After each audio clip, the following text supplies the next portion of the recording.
Between the vision and the victory. Between the dream and the deed. Lies the divide. The notion that a single dazzling revelation can transform the world is a seductive one.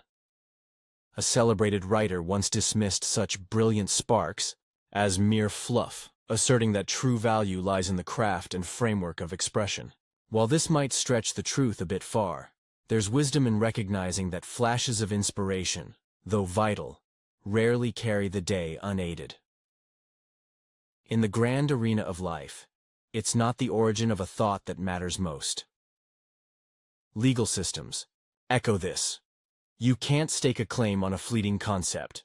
What's protectable and profitable is the tangible method you devise to bring it to life. History brims with examples of those who prospered not by dreaming up something new, but by mastering the art of making it real. Consider ambition as a river. Those captivated by a brilliant spark often fixate on channeling that river toward a distant shore. When guided with skill, this current can carve out riches. Yet, too often, the treasure flows into the hands of others, those who harness the dreamer's energy while sidestepping the pitfalls of obsession. The aim may be noble, but the course can falter. Take the tale of Clara Henshaw, a determined editor in a bustling city decades ago. She set her sights on shattering a media stronghold where a handful of giants hoarded access to weekly entertainment listings. These titans raked in fortunes by selling exclusive previews to select outlets. Clara's vision? To fling open the gates, letting any publication tap into this stream of information.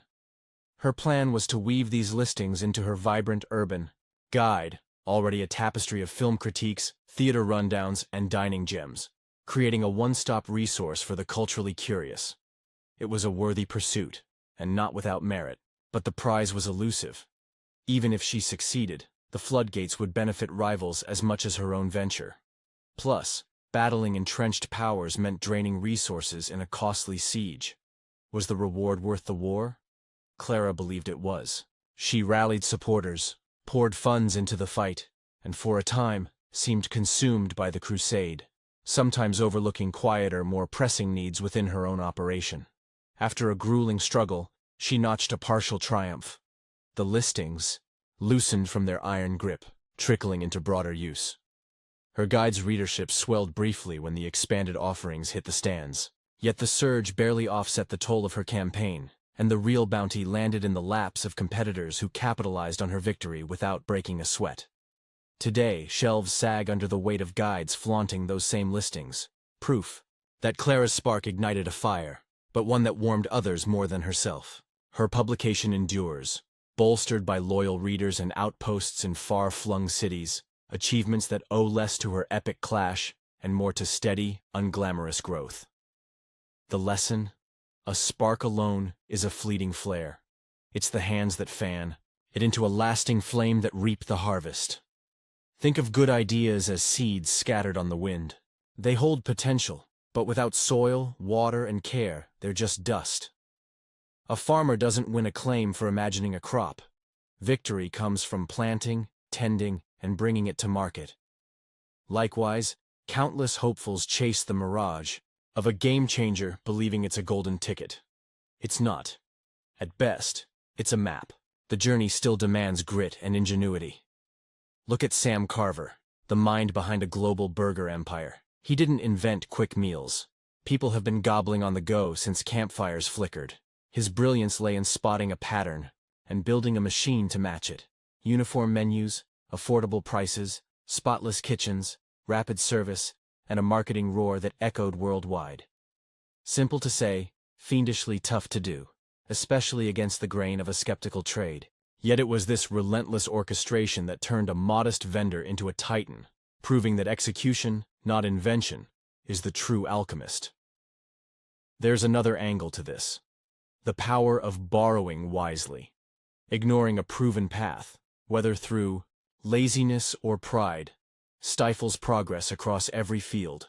The stubborn itch to claim originality, often dubbed not crafted here, can cripple even the mightiest players.